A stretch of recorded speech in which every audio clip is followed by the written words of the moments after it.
Professor विसेन sir, आपने अपना कीमती समय निकाल करके आज हमारे साथ आप उपस्थित हैं। इसके लिए मैं आपका हार्दिक धन्यवाद देता हूं।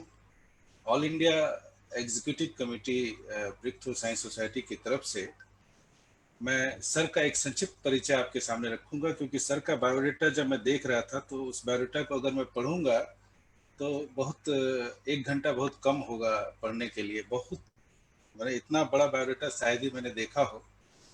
तो मैं उसमें उसमें से बहुत संक्षेप में मैं रखूंगा सर का बायोडाटा। सर ने पीएचडी 1972 में किया और डॉक्टरेट ऑफ साइंस 1981 में किया, और सर की टीचिंग करियर की शुरुआत हुई as a assistant professor Jabalpur university से। उसके बाद इन्होंने 1985 में एज ए प्रोफेसर इन्होंने ज्वाइन किया Bhopal university department of microbiology में। और ये विजिटिंग प्रोफेसर के रूप में कई फॉरेन यूनिवर्सिटीज़ में, फॉरेन कंट्रीज़ में जाते रहे, जैसे university of Lancaster England, university of Illinois Chicago and many more. साथ ही साथ ये INSA, UNESCO, US National Science Foundation, ऐसे इमिनेंट इंस्टीट्यूट्स के फेलो भी हैं। साथ ही प्रोफेसर बिशन सर यूजीसी के एक्स मेंबर, सीबीएसई के and many more prestigious government bodies के सर एक्स मेंबर के रूप में भी इन्होंने काम किया है। हमारे जीवाजी यूनिवर्सिटी ग्वालियर के एक्स वाइस चांसलर भी रहे हैं। साथ ही साथ यूजीसी की तरफ से इन्हें कैरियर अवार्ड भी दिया गया है, इंदिरा गांधी फेलोशिप दिया गया है, UNESCO, WHO, ICRO, US National Foundation की तरफ से फेलोशिप मिला है, और न जाने कितने जगह से इन्हें सर को फेलोशिप मिला है। मैं उतना डिटेल में नहीं जाना चाहता। और सर का एक इम्पोर्टेंट जो फील्ड जो मुझे समझ आया, दैट इज वो उनका उसमें एक्सपर्टाइज है, that is diagnostic technology of tuberculosis. इस साथ ही साथ सर का इस फील्ड से रिलेटेड बहुत सारे पेटेंट्स भी हैं सर के। इंडिया के अंदर भी और बाहर के कुछ कंट्रीज के साथ भी कोलैबोरेशन में इनके बहुत सारे पेटेंट्स हैं। लगभग 70 to 75 पीएचडी स्टूडेंट्स को इन्होंने गाइड भी किया है, सुपरवाइज किया है, and he has published hundreds of papers in international journals. Sir के कई अच्छे अच्छे बुक्स हैं एक्लेम्ड पब्लिकेशन से। और sir eminence professor of eminence के रूप में सोवियत यूनिवर्सिटी मेरठ से भी जुड़े हुए हैं। साथ ही प्रोफेसर विसेन sir is also a food technologist and he has been working as an advisor for many companies in India. और सर का इस विषय पे भी बहुत अच्छी पकड़ है। तो मैं चाहूँगा कि ज़्यादा समय ना लेते हुए सर को मैं आमंत्रित करता हूँ कि सर इस विषय पे अपना व्याख्यान रखें। और साथ ही साथ मैं लिसनर से ये रिक्वेस्ट करूँगा कि जो लोग भी सुन रहे हैं फेसबुक और जूम के जरिए, वो लोग अपना जो भी क्वेश्चन इनके व्याख्यान के दौरान आता है आपके दिमाग में, उसको जूम के चैट बॉक्स में या फेसबुक के चैट बॉक्स में डाल दें। जब सर का व्याख्यान खत्म होगा उसके बाद हम एक एक करके उन प्रश्नों को, जितना हम समय सीमा के अंदर ले सकते हैं, उन प्रश्नों को हम लेंगे और सर से कहेंगे, हम सर उस पर चर्चा करेंगे। तो इन्हीं शब्दों के साथ मैं प्रोफेसर विसेन सर को धन्यवाद देता हूं और आमंत्रित करता हूं कि वो अपना व्याख्यान शुरू। Thank you Vinay. Screen, could you please enable the screen share? Okay. Yeah, now I will. Professor, now I have enabled. So Yeah. you can, yeah. Yeah, it's okay.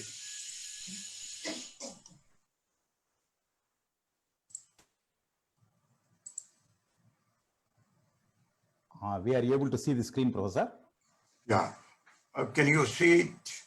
Is it clear to everyone? And am I audible? Yes, sir. You are audible, yes, and the screen is also clear. So you can start. Very much audible, sir. सबसे पहले तो मैं break through science society को अपनी ओर से धन्यवाद देना चाहूँगा कि उन्होंने मुझे ये मौका दिया कि मैं आप सबसे हो सकूं और अपने विचार कोविड-19 के समय में जो भी मेरे दिमाग में आए उनको आप लोगों में बीच में रख करके मैं शेयर कर सकूं। टाइम कंस्ट्रेन है, इसलिए मैं तुरंत लेक्चर के ऊपर जाता हूं बिना किसी और रेफरेंस के। सबसे पहला मैं ये स्लाइड जो दिखा रहा हूं, it is inappropriate for scientist to let misinformation go unremarked. ये नेचर में 28 अप्रैल 2020 को आया था कि जो साइंस के बारे में कई मिस इन्फॉर्मेशन फैलती हैं, अंधविश्वास फैलता है, तो एक साइंटिस्ट का ये सबसे पहला काम होता है कि उन अंधविश्वास को खत्म करे। कई जगह ये भी आया था कि हम इस वायरस को पूजा पाठ से भी दूर कर देंगे, इस बीमारी को। तो साइंटिस्ट के रूप में अगर हम एक विद्यार्थी हैं साइंस के, विज्ञान के, तो मैं चाहूंगा कि लोगों के बीच में इस धारणा को ले जाएं कि साइंस क्या है और साइंस के बारे में जो लोगों के बीच में मिस इन्फॉर्मेशन होती हैं, अंधविश्वास होता है, उसको कैसे तोड़ा जाए। तो उसी कड़ी में हम ये एक फेमस फिलोसोफर की बात आप लोगों के बीच में रखना चाहेंगे कि आदमी जो है वो पागल है। आदमी इस धरती पे सबसे पागल इंसान है। वो इनविजिबल, जिस ईश्वर को देख नहीं रहा, उसकी तो पूजा कर रहा है और अपने नेचर को, प्रकृति को वो डिस्ट्रॉय कर रहा है।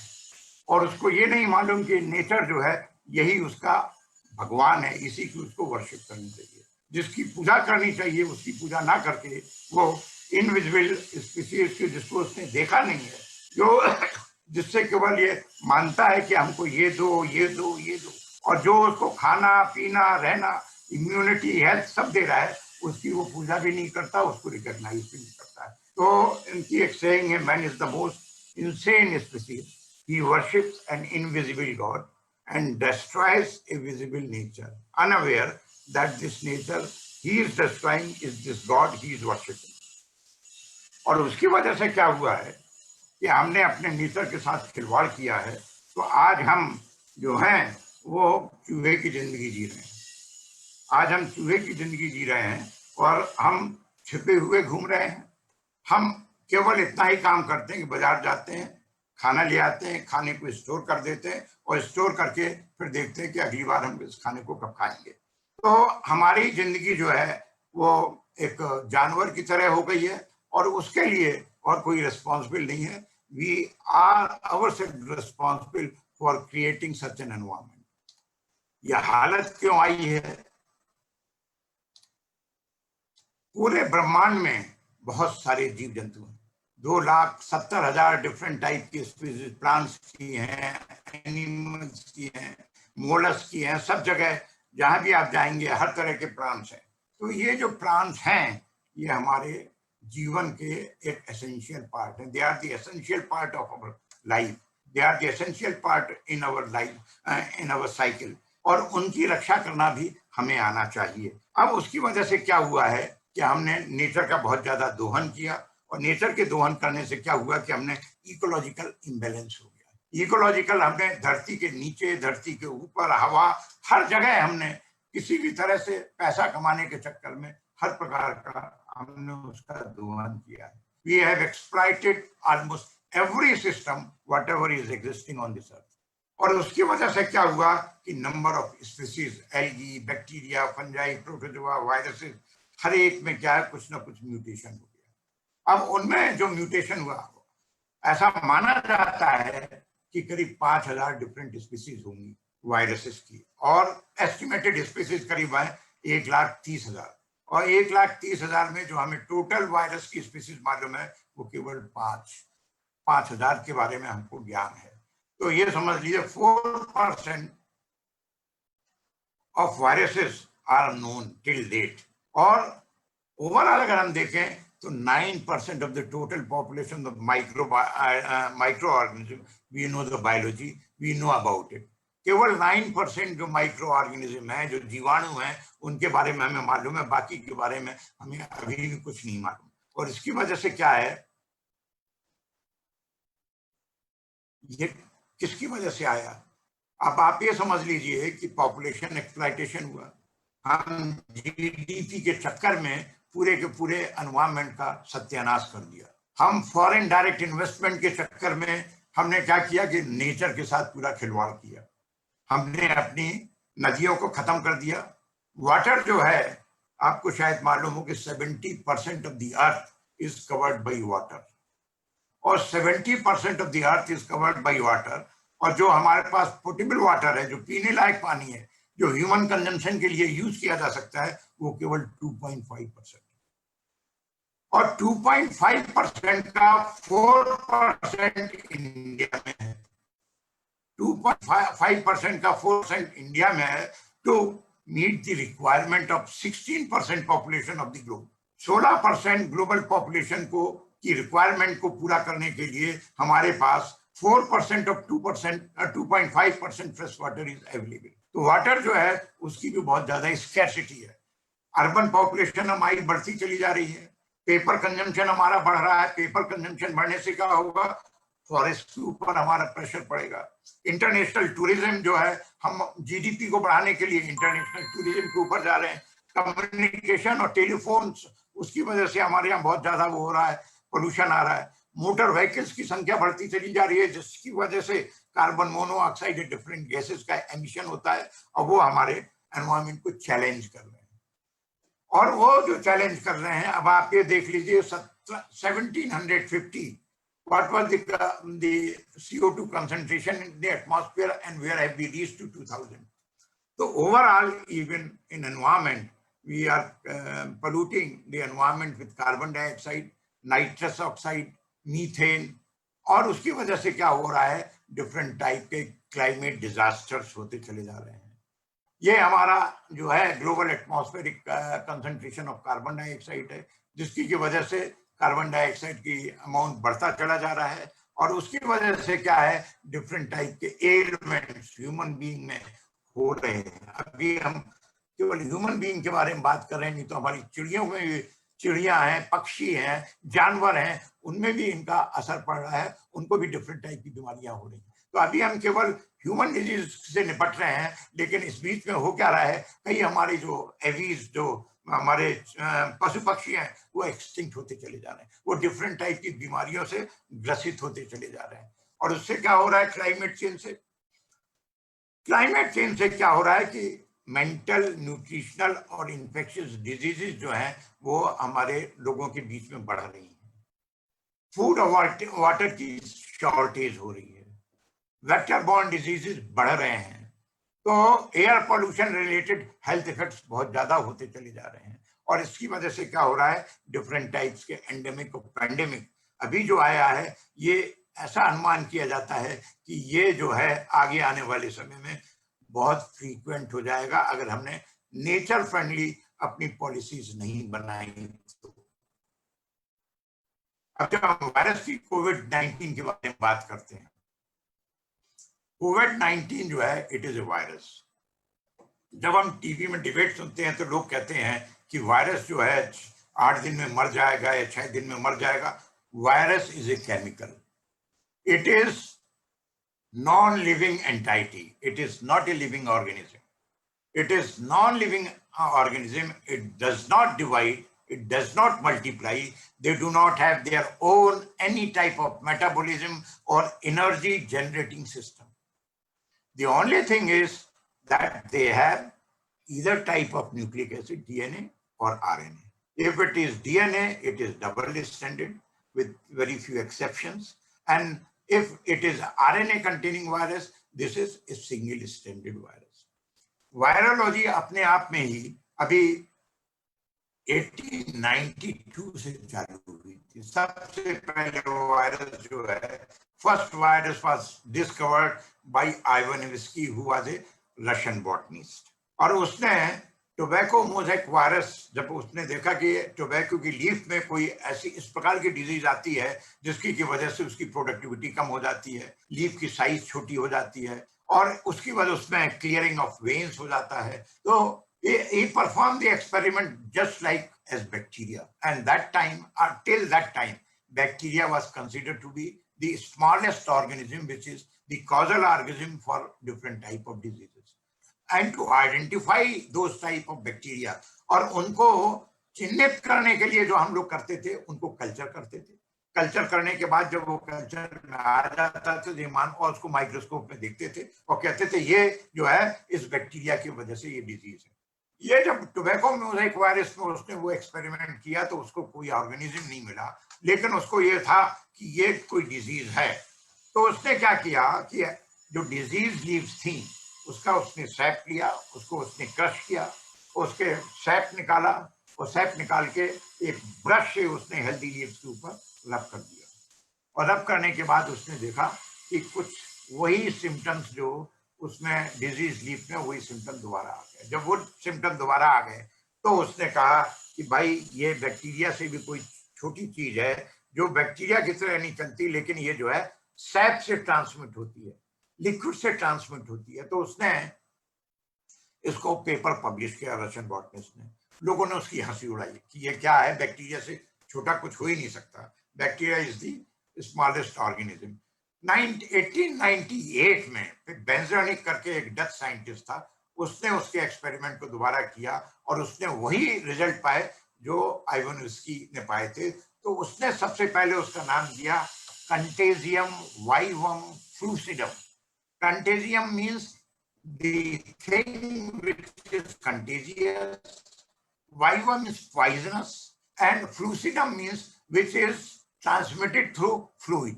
और उसने इसको बोला कंटेजियम वाइवम फ्लूसिडम। अब जब ये हो गया, बेंजरनिक ने टोबैको मोज़ेक वायरस के बारे में नाम दिया कंटेजियम वाइवम फ्लूसिडम। उसका फिर बाद में अपभ्रंश हो गया, कंटेजियम हटा दिया और लास्ट वो हटा दिया, वाइवम को विरियन कर दिया। अगर वायरस का सिंगुलर बोला जाता है तो उसको बोलते हैं विरियन, सिंगल पार्टिकल, और वायरस जो होता है वो प्लूरल होता है। तो इसका नाम फिर चल गया वायरस। अब उसके बाद क्या हुआ कि जितनी भी इस प्रकार की डिजीज थी जिसके के बारे में हमको कॉजल ऑर्गेनिज्म नहीं मालूम था और जिसके बारे में वो बैक्टीरिया नहीं आता था, उन सब के बारे में वो टेस्ट करना चालू किए गए कि उनको देखा जाए कि वो इसी की वजह से तो नहीं होते। तो उसमें सबसे पहला जो टेस्ट किया गया वो किया गया लुफ्रेर एंड फ्रॉस्ट।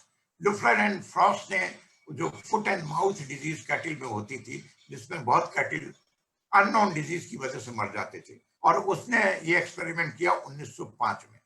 उसने क्या किया, डिजीज जो कैटिल्स थे उनके सलाइवा को उनके सलाइवा को कलेक्ट किया, कलेक्ट करने के बाद उसको डाइल्यूट किया और उसने हेल्दी में इंजेक्ट कर दिया, और हेल्दी में इंजेक्ट करने के बाद उसने देखा कि वही डिजीज आ गई। तो उसने कहा कि ये जो है वायरस, ये केवल प्लांट को, टोबैको मोज़ेक वायरस जो है ये केवल प्लांट को इन्फेक्ट नहीं करता, ये एनिमल में भी इन्फेक्ट करता है, और foot and mouth disease is because of the virus, this is also viral origin. वही बताया गया कि जो जानवरों में मुंह और खुर की बीमारी होती थी उसको भी बताया गया कि ये वायरस से होती है। उसके आगे बढ़े तो उसके बाद स्मॉल पॉक्स और वो चिकन पॉक्स सबके बारे में इस प्रकार के इन्फेक्शन वो किए गए एक्सपेरिमेंट, और वो मालूम पड़ता चला गया कि ये जो डिजीज है ये वायरस के द्वारा होती है।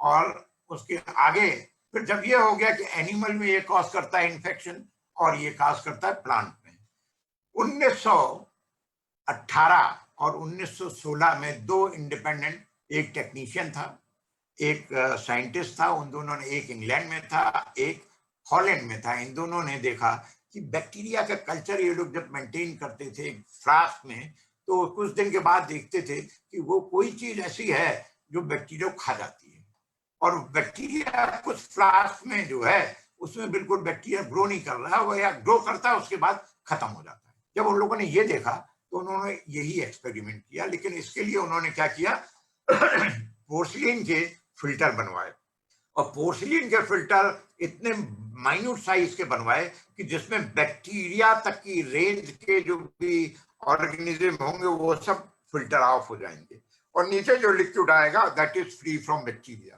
और उसके बाद उन्होंने हेल्दी ग्रोइंग कल्चर में उस लिक्विड को डाल दिया। उस लिक्विड को डाल दिया तो उन्होंने देखा कि वो बैक्टीरिया भी खत्म हो गए। तो बैक्टीरिया खत्म हो गए तो उन्होंने कहा कि भाई ये जो चीज है ये केवल प्लांट और एनिमल में इंफेक्शन कॉज नहीं करती है, ये बैक्टीरिया में भी कॉज करती है। और उसके बाद फिर फंजाई के ऊपर किया तो मालूम पड़ा माइकोफाज की डिस्कवरी हुई, तो बैक्टीरियोफाज के बाद माइकोफाज की हुई, इंसेक्ट के बाद एंटोमोफाज की हुई, साइनोफाज की हुई, एल्गलफाज की हुई। Ultimately as of today we know that whosoever is living on this earth, whosoever are having the energy generating pathway, they are infected by viruses. हर कोई लिविंग जो भी ब्रह्मांड में है उन सबको वायरस इन्फेक्शन कॉज करता है, चाहे वो इंसेक्ट हो, चाहे वो फंजाई हो, चाहे वो बैक्टीरिया हो, चाहे वो नेमेटोड हो. तो they infect every living system wherever they have the energy generating pathway. Why? Because viruses, they do not have their own energy generating system. इसीलिए हिंदी में हम बैक्टीरिया को क्या कहते हैं? बैक्टीरिया को कहते हैं जीवाणु. जीवाणु का मतलब यह है अणु की शेप में जिसमें जीव हो, और वायरस को बोलते हैं विषाणु. विषाणु का मतलब है जो वायरस से बना है विषाणु, तो जो जहरीला हो. तो उसके बाद से, लेकिन उसके बाद ये मालूम पड़ा, इसके बाद ये हुआ कि अब इसका स्ट्रक्चर मालूम किया जाए, होता कैसा है, क्योंकि बैक्टीरिया से दिखता नहीं है, और बैक्टीरिया से नहीं दिखता था. तो तब तक क्या हुआ, 1928-32 में फिजिकल टेक्निक्स इवॉल्व हो गई थी. अल्ट्रा सेंट्रीफ्यूज मालूम पड़ गया था, इलेक्ट्रॉन माइक्रोस्कोप आ गया था, एक्सरे डिफ्लेक्शन आ गया था.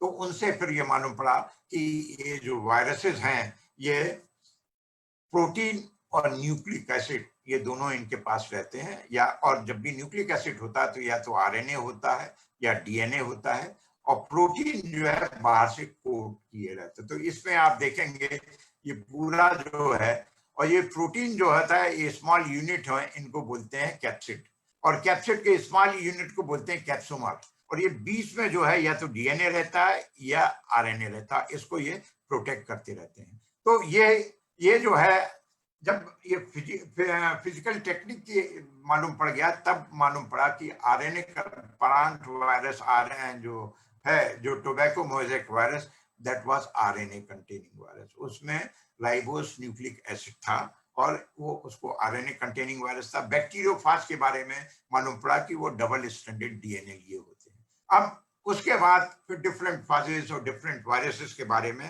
पता करते चले गए, और मालूम पड़ा आज जो ये है हमारे पास कोविड-19 जो है, it is a RNA containing virus. RNA containing के साथ साथ इस वायरसेस के बारे में हमेशा ये कहा जाता है, viruses are intracellular obligate parasite. इनके पास कोई भी खुद का ऑर्गेनेल्स नहीं रहता है, ये रेस्पिरेशन नहीं करते हैं, ये कोई एनर्जी जनरेटिंग पाथवे नहीं रहता है, इनके पास कोई मेटाबॉलिज्म नहीं रहता है, केवल एक न्यूक्लिक एसिड रहता है और प्रोटीन कैप्सिड रहता है. ये जो है, जो आपका कोविड है, इसमें क्या है, ये पहले से मालूम था. इस बारे कोविड के बारे में बहुत पहले से हम लोग को मालूम है कि ये इन्फ्लुएंजा वायरस है. इसमें क्या हुआ है कि म्यूटेशन हो गया. अब जब म्यूटेशन हो जाता है किसी वायरस में, इसमें म्यूटेशन बड़ी तेजी में होता है. एक दो चीजें हैं, डीएनए कंटेनिंग वायरस होता है वो डबल स्ट्रैंडेड होता है, और जो डबल स्ट्रैंडेड वायरसेस होता है उसमें म्यूटेशन में समय लगता है, उसमें म्यूटेशन फ्रीक्वेंसी कम होती है.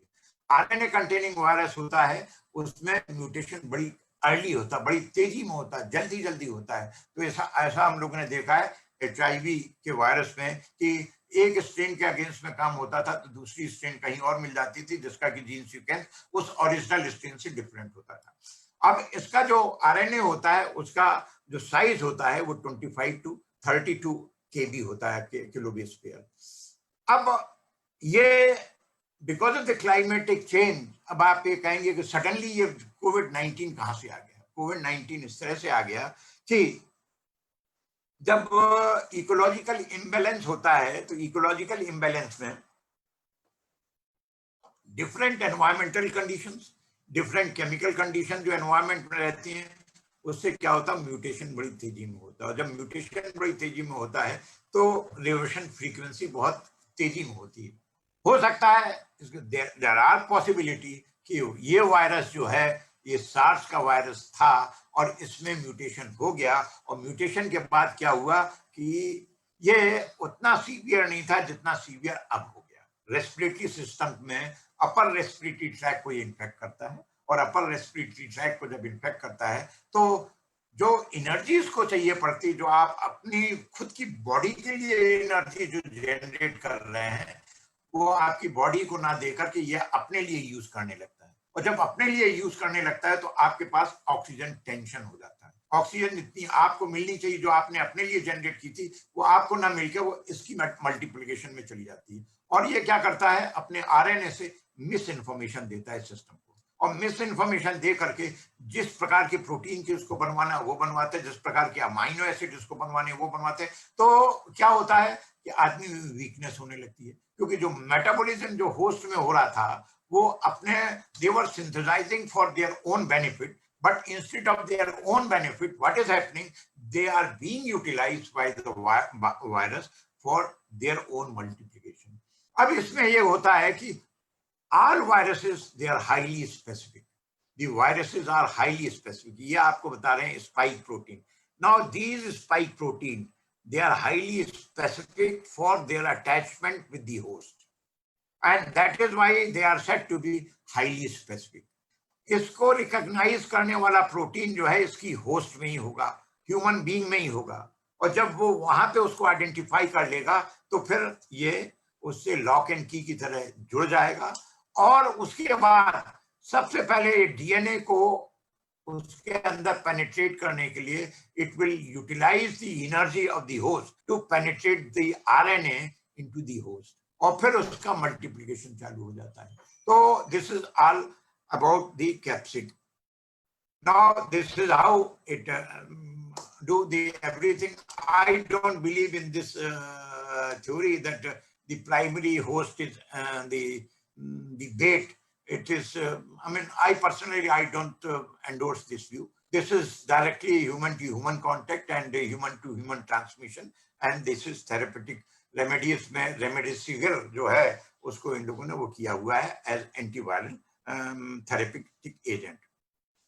ये जैसा भी हमने बताया ये होस्ट है और ये वायरस है, ये स्पाइक प्रोटीन है। अब ये स्पाइक प्रोटीन यहाँ पे जो है स्पेसिफिक रिसेप्टर इनसे अटैच हो गया। अटैच होने के बाद क्या हुआ, इसकी एनर्जी को इसने यूज किया, इसके पास तो कोई एनर्जी है नहीं, और इसकी एनर्जी को यूज करके या इसकी एनर्जी एटीपी एनएडीपीएस के रूप में लेकर के ये जो आरएनए है ये इसने इसके अंदर दे दिया। अब जब ये दे देता है तो फिर पूरी जेनेटिक मॉलिक्यूलर बायोलॉजी चालू हो जाती है। सिंगल स्टैंडर्ड से डबल स्टैंडर्ड बनाता है, डबल स्टैंडर्ड से जो भी इसको अपने लिए बनाना है वो बनाने लगता है, और जो आपका नॉर्मल मेटाबॉलिज्म होस्ट की होती है उसको इंटरफियर करता है। और जब इंटरफियर करता है तो फिर क्या होता है, ये पूरा का पूरा 24-25 दिन में ये पूरा साइकिल पूरा हो जाता है, और फिर जो सेल को एक्सोसाइटोसिस के द्वारा ये पूरे के पूरे वायरस बाहर आ जाते हैं, फिर नई सेल को इन्फेक्ट करते हैं, फिर दूसरे को इन्फेक्ट करते हैं, तीसरे को इन्फेक्ट करते हैं।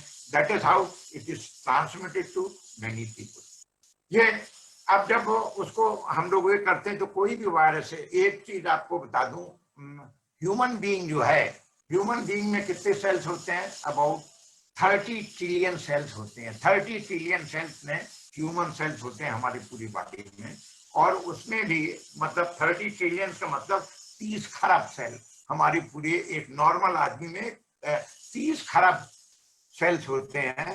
30 trillion cells, human body consist of 30 trillion cells. और उसमें अगर हम कहें कि बैक्टीरिया कितने होते हैं, बैक्टीरिया होते हैं 10x time, 30 trillion multiplied by 10, that is the amount of bacterial cell which a body harbor within themselves. और viruses कितने होते हैं, 10x of the microbiome, that means 100 times more than the 30 trillion. So many viruses are there inside your body, and about 10 times more microbiome is there in your body. और microbiome का भी 10 गुना ज्यादा आपकी body में क्या है, viruses है। लेकिन हर वायरस जो है आपको इन्फेक्ट नहीं कर रहा है, हर वायरस आपकी बॉडी की रक्षा कर रहा है, बॉडी में आपकी इम्यूनिटी बढ़ा रहा है। अगर वो वायरस आपके शरीर में ना हो तो आपकी बॉडी में इम्यूनिटी खत्म हो जाएगी, वो आपकी बॉडी उससे लड़ती है और लड़ने के बाद एंटीबॉडीज बनाती है, जिसकी वजह से आपकी इम्यूनिटी देती है, आपकी बॉडी को लड़ने की क्षमता देती है, आपको अपनी बॉडी को कैसे आपको अपनी रक्षा करना ये बताती है। अब अगर जब आपने देखा सर्विलेंस टेस्ट एक रैपिड टेस्ट होता है जिसमें अगर आप ब्लड सैंपल लेंगे तो एक वो आएगा कि मतलब इसमें कोई इन्फेक्शन नहीं है। अब अगर कोई इन्फेक्शन हो जाएगा और उसके बाद 6 या 7 दिन तक आईजीएम एंटीबॉडी बन जाती है, तो उसमें 2 अगर ये बैंड आ गए तो समझ लीजिए अर्ली स्टेज ऑफ इन्फेक्शन है। ये कब से फॉर्म होता है? जैसे ही इन्फेक्शन होता है उसके बाद 7 दिन तक ये अपना बढ़ता जाता है और ये 28 दिन तक रहता है। लेकिन जब 28 दिन के बाद करेंगे या 21 दिन के बाद करेंगे तो आईजीएम का भी निर्माण होने लगता है एंटीबॉडीज का। तो इसको जब आप करेंगे तो ये जो है आईजीजी और ये आईजीएम और आईजीजी दोनों आ जाएंगे और ये कंट्रोल। तो मतलब ये है कि ये एडवांस स्टेज में इंफेक्शन है और ये आपके नंबर ऑफ पीएफयू और ये जो बस साइज कितने वायरसेस फाइनली बनते हैं वो बाहर निकल जाएंगे 28 से 30 दिन में, और उसके बाद जो है नए होस्ट की तलाश में दूसरे होस्ट को इन्फेक्ट करेंगे और इस तरह से इसका ट्रांसमिशन बढ़ता चला जाता है। अब जब हम ये कहते हैं कि इससे हम रक्षा कैसे करें, एंटीवायरस, आप इसके ऊपर कोई भी दवाई क्यों नहीं काम करती?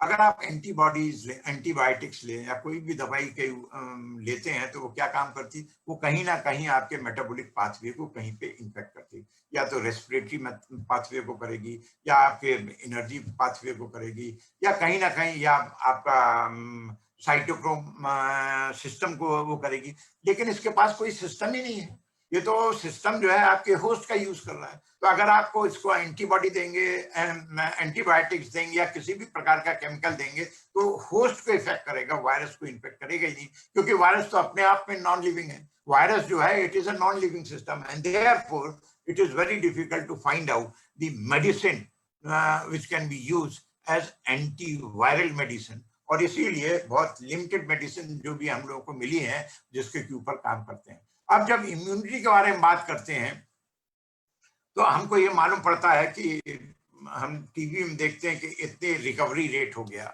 या रिकवरी रेट 60% हो गया या 70% हो गया, और उसमें गवर्नमेंट अपनी पीठ थपथपाती है कि भाई हमारे यहाँ रिकवरी रेट इतना है। इसमें किसी को पीठ थपथपाने की जरूरत नहीं है। उसमें जो सबसे बड़ी चीज जो है, ये जो इनेट इम्यूनिटी होती है, जो प्रतिरोधक क्षमता हमें एक नेटिव हमारे शरीर के अंदर है, उसकी वजह से हम अपनी बॉडी को प्रोटेक्ट कर पा रहे हैं। और ये जो होती है स्पेसिफिक होती है, रेशियल होती है और इंडिविजुअल इम्यूनिटी है। तो इसकी वजह से ये जो है, जो श्रमिक वर्ग है, जो काम करने वाला है, वो अपने काम करने से वो अपनी इम्यूनिटी को अर्न करता है।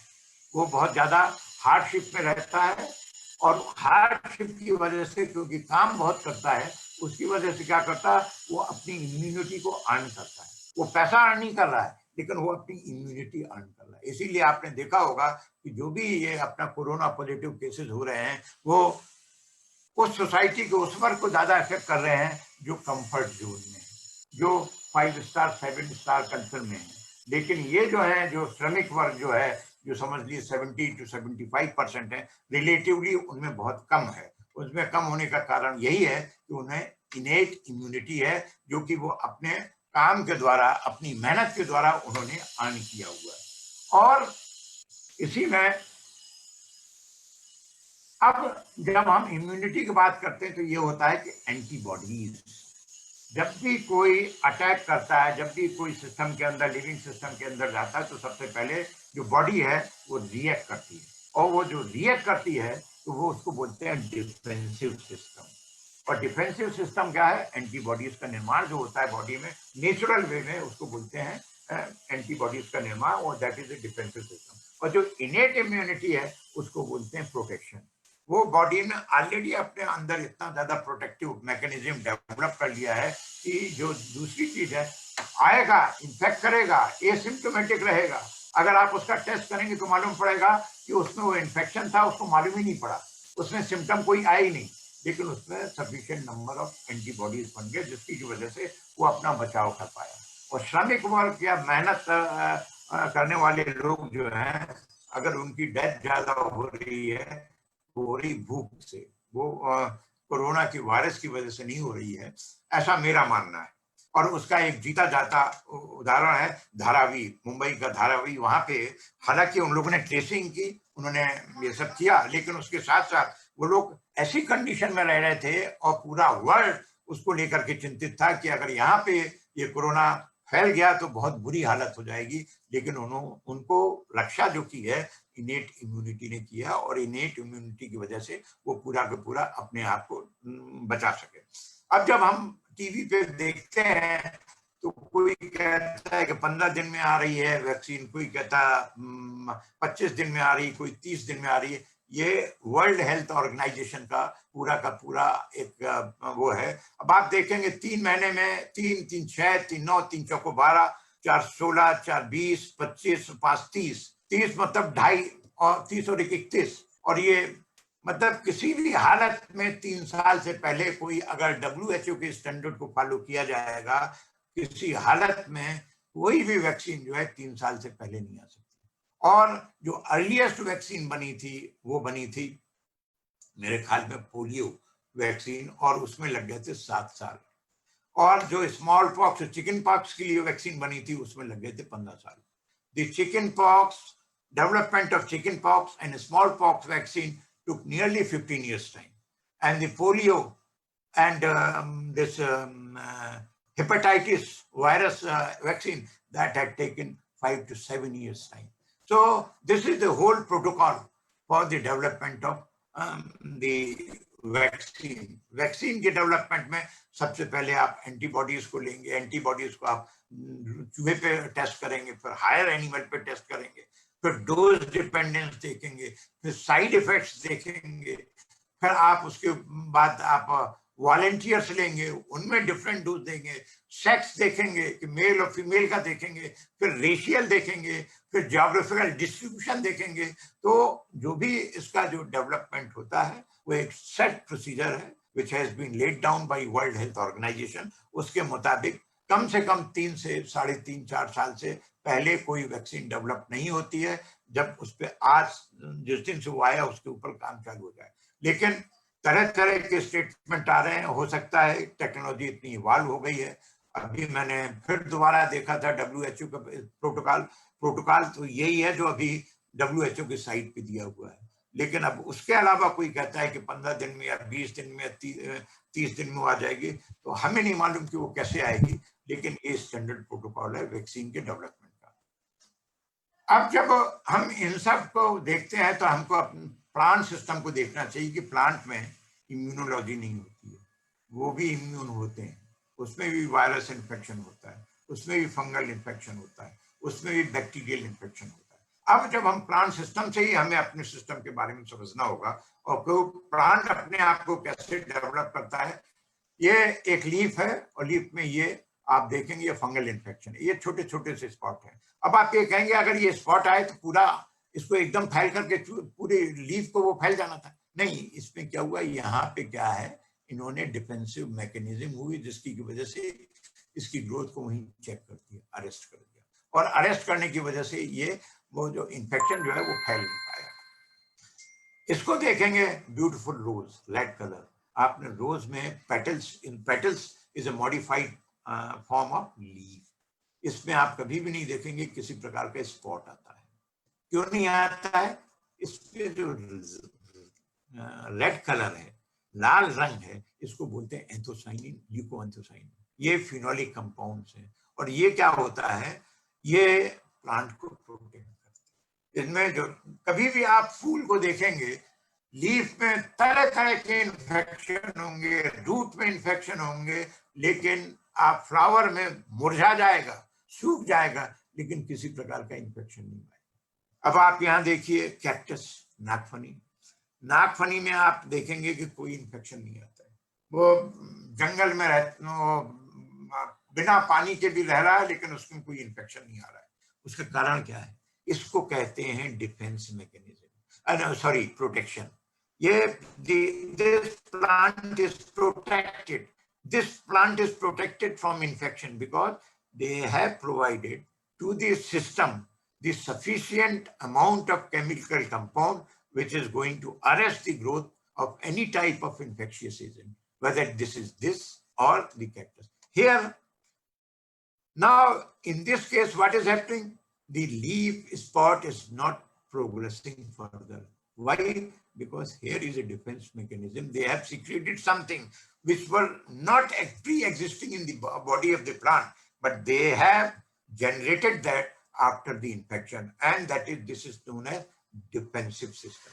So when we identify defensive and protection system, defensive is a dynamic phenomenon. Defense will come only after there is an attack, and protection will come because you have the protected system, and because of the system is protected because of anything, because of thick cuticle or anything which is pre-existing, that is a static phenomenon. Vaccine development is a defensive problem, defensive system.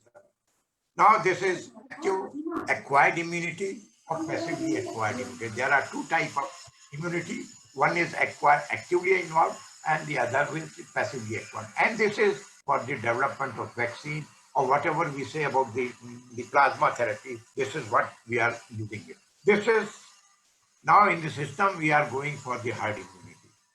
Lockdown cannot be the preventive. I mean, it can delay the infection, but it is not ultimately is a prescription to control the disease.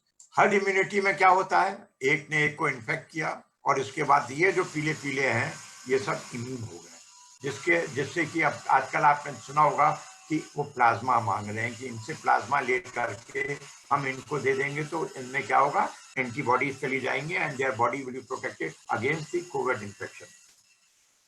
ना जितना भी जो कुछ भी चीज है, तो हम पहला आपको जो लास्ट पोर्शन था वो मैंने पहले कवर किया, इसीलिए कि जो इन्फेक्शन होता है. अब इन्फेक्शन को रोकने के लिए आपका न्यूट्रिशन और फंक्शनल फूड कैसे काम कर सकता है उसके ऊपर मैं बताऊंगा. जो सबसे पहले जो है, there are two very important cycle in a plant.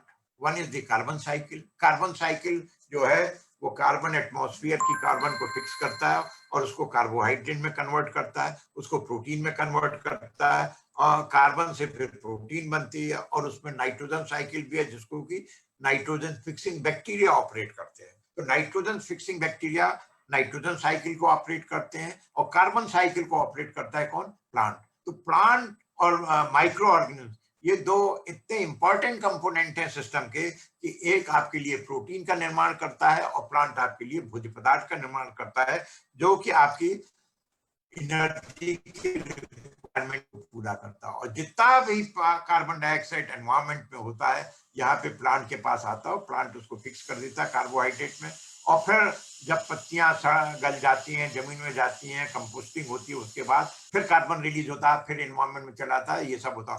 और ये यहाँ पे जो कुछ भी होता है वो ये होता है डिकम्पोजिशन होता है. और डिकम्पोजिशन के बाद एंजाइमेटिक हाइड्रोलिसिस होती है और उससे क्या होता है, पूरा का पूरा कार्बन जो है एटमॉस्फेयर में चला जाता है. तो ये जो कार्बन जो प्लांट के अंदर जाता है या प्लांट फिक्स करता है, उसी से हमें स्टार्च मिलती है, उसी से हमें डिफरेंट टाइप के प्रोटीन्स के लिए जो कार्बन की रिक्वायर, जितनी भी बॉडी की कार्बन की रिक्वायरमेंट होती है प्लांट बॉडी की, वो सब प्लांट में इसी कार्बन से आती है. तो जो एटमॉस्फेयर में कार्बन जाता है वही फिक्स होकर के प्लांट में आ जाता है और उसी से आपकी प्रोटीन भी बनती है. ये एक पाथवे ऐसा है जिसको कि हम लोग बहुत इग्नोर करते हैं, जिसके के बारे में ना पढ़ाते हैं ना किसी को कुछ कहते हैं.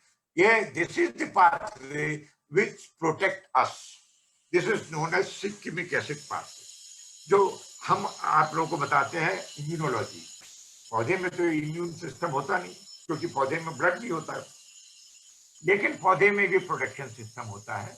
और उसमें क्या होता है कि जो भी आपकी बॉडी की अमाइनो एसिड की रिक्वायरमेंट होती है, एरोमेटिक अमाइनो एसिड्स होते हैं या जो भी पौधे में कलर कंपाउंड बनते हैं वो ये सिक्किमिक एसिड पाथवे से ही बनते हैं. और उसी से जो है वो आपके लिए एंटीऑक्सीडेंट का निर्माण करता है, आपके लिए न्यूट्रास्यूटिकल्स का निर्माण करता है और आपके लिए डिफरेंट टाइप के जो भी हैं आपके फ्लेवर्ड कंपाउंड वो सब इसी सिक्किमिक एसिड पाथवे से बनते हैं. Quinic acid and shikimic acid pathway, they are the very very important pathway in a plant for the human being to protect them or to provide them the functional food. और इसी से बनता है flavonoids, इसी से बनता है फ्लेवोन्स, इसी से आपका येलो कलर बनेगा, इसी से आपका कैरोटीन बनेगा, यही सब चीजों का ये निर्माण करता है। तो इसलिए सिक्किमिक एसिड पाथवे और carbon pathway both are very important, and shikimic acid pathway is particularly important for the human being for antioxidant. इनको Dr. Otto Warburg is very well known for discovering cancer diseases, and he said that no disease including cancer can exist in an alkaline environment. होता क्या है कि जब आदमी में किसी प्रकार से इम्यूनिटी कंप्रोमाइज स्टेट में हो जाती है, बूढ़ा हो जाता है और आदमी जो है किसी और बीमारी से त्रस्त होता है, तो उससे क्या होता है, फ्री रेडिकल्स का निर्माण बॉडी में बहुत बनने लगता है। तो जब बहुत ज्यादा फ्री रेडिकल का निर्माण होता है तो बॉडी का पीएच जो है वो एसिडिक हो जाता है, और जब बॉडी का पीएच एसिडिक हो जाता है तो उससे क्या होता है, one is highly susceptible to attack for various type of element.